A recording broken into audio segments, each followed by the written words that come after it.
everyone. Good afternoon. Can we please applaud Carrington for her inspiration, for her excellence, and thank you for that introduction. Thank you. And of course, it is good to be with so many extraordinary leaders, including Jamie Harrison. I want to thank him, a son of South Carolina, and the head of the National Democratic Party, and of course, Assistant Leader Jim Clyburn. Listen, I don't need to tell South Carolina what a powerful leader Jim Clyburn is, and he always speaks the truth with courage and with conviction, and he is truly one of the closest advisors and friends to President Joe Biden and me. Leader Clyburn, thank you for all you are and all you do. And it is so wonderful to be back in this beautiful state. This is my third trip to South Carolina just since the beginning of the year, and my ninth trip to the state as vice president. And of course, there were many trips that I have taken to be here and visit with you before. And in 2020, it was South Carolina that put President Joe Biden and me on the path to the White House. In 2020, in the height of an historic pandemic, in the midst of so much loss and uncertainty, the people of South Carolina showed up to vote. You convinced your friends and your family members and neighbors and co-workers of the power of their vote and the power they have when they show up to vote. And it is because of that work that Joe Biden is President of the United States, and I am the first woman and first Black woman to be Vice President of the United States.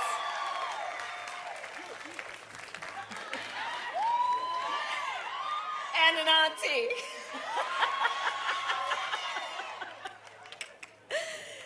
In 2020, you sent us to the White House because, frankly, we had some business to handle. In 2020, South Carolina said, we need to take on the issue of high-speed internet. For years, I have spoken with leaders from Hemingway to Lower Richland to here in Orangeburg about the urgent need for high-speed internet, in particular for rural communities where students have had to go to the public library just to submit their homework on the Wi-Fi. Because you voted in 2020, President Biden and I are connecting every person in America with high-speed internet, including more than 100,000 families right here in South Carolina. In 2020, you said we need to do more to help folks struggling with student loan debt, the young couples who worry that they will never be able to buy a home or start a family because of their student loans, the mothers who work 2 and 3 jobs just to keep up with their monthly payments. And so, because you voted in 2020, President Biden and I have canceled more than $136 billion in student loan debt for more than 3.5 million Americans. And although the Republicans in Congress refuse to work with us to cancel more debt, we will not be deterred. President Biden and I will keep fighting for relief from student loan debt. South Carolina, in 2020, you said, as you just heard, I say it often, HBCUs are centers of academic excellence. And we must do more to support them. They don't have the kinds of endowments that some other schools have, although they produce leaders of our country and our world. So as a proud HBCU graduate, I made sure we invested more than $7 billion in HBCUs across our nation, including nearly $60 million for the students right here at South Carolina State, to help them pay for textbooks and laptops and rent. In 2020, you told us we need to lower health care costs, especially for insulin for our seniors. In fact, raise your hand if you have a family member with diabetes. right. For too many years, too many of our seniors had to make the choice of either filling their prescription or filling their refrigerator. But because you voted, President Biden and I took on Big Pharma, and we capped the cost of insulin for our seniors at $35 a month. And we capped the entire cost of prescription medication to $2,000 a year. So this is just some of what we have accomplished since we took office. Over the past 3 years, President Biden and I have lowered costs, created opportunity, and are building an economy that works for working people. We have created more than 14.5 million new jobs, increased wages for tens of millions of Americans. Today, consumer confidence is up, and consumer spending is an all-time high. And although we have more work to do, let us be clear, America's economy continues to be the strongest in the world. So it all comes down to this. President Biden and I are guided by a fundamental belief.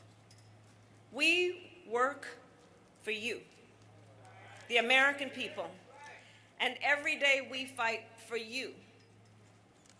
Sadly, however, that is not true for everyone. Case in point, Donald Trump.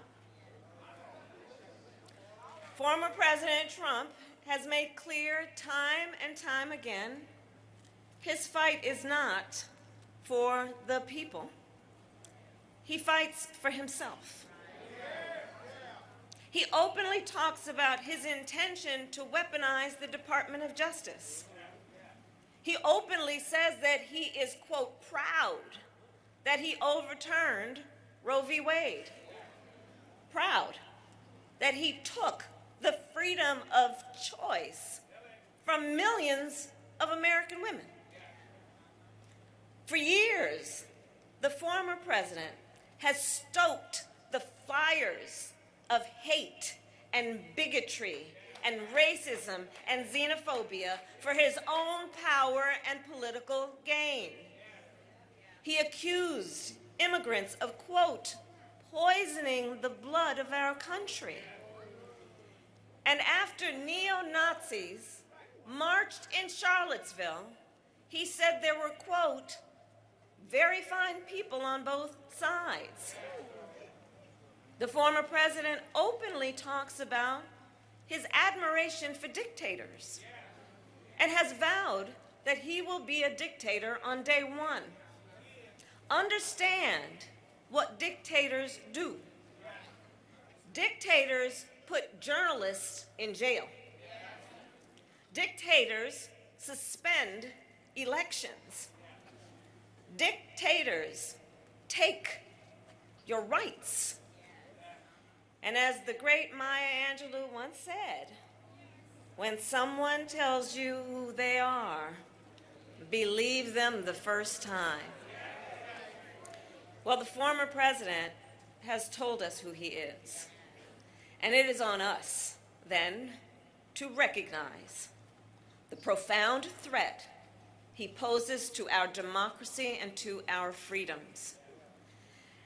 And let us recognize there are extremists across our country who have been inspired, encouraged, and even cowered by the former president. In this moment, just look at states across our country where we witness a full-on attack on hard-fought, hard-won freedoms and rights.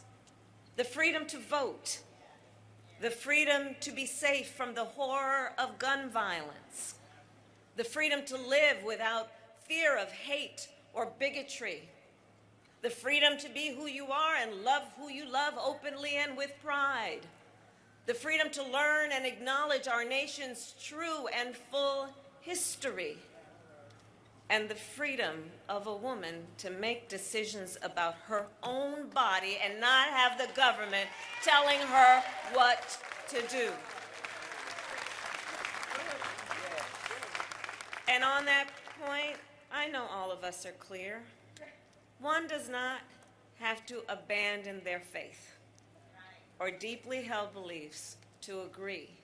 The government should not be telling her what to do with her body. So, across our nation, fundamental freedoms are at stake. And understand, and I say this in particular to the students, it does not have to be this way. It does not have to be this way. When we win majorities in the United States Congress, and when Congress passes a bill that reinstates the protections of Roe v. Wade, President Joe Biden will sign it. When we win majorities in Congress, President Biden will sign into law an assault weapons ban. He will sign into law the George Floyd Justice and Policing Act. And he will sign into law the Freedom to Vote Act and the John Lewis Voting Rights Advancement Act.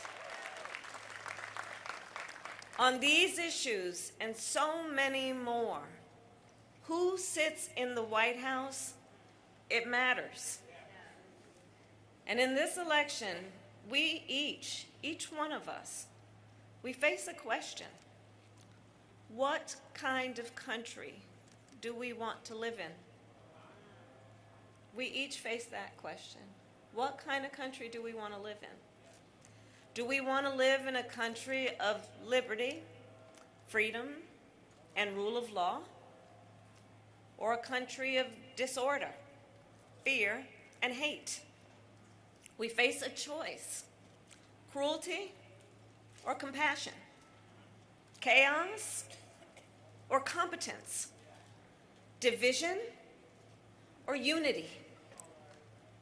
Each of us has the power to answer these questions on a daily basis in South Carolina tomorrow at the ballot box.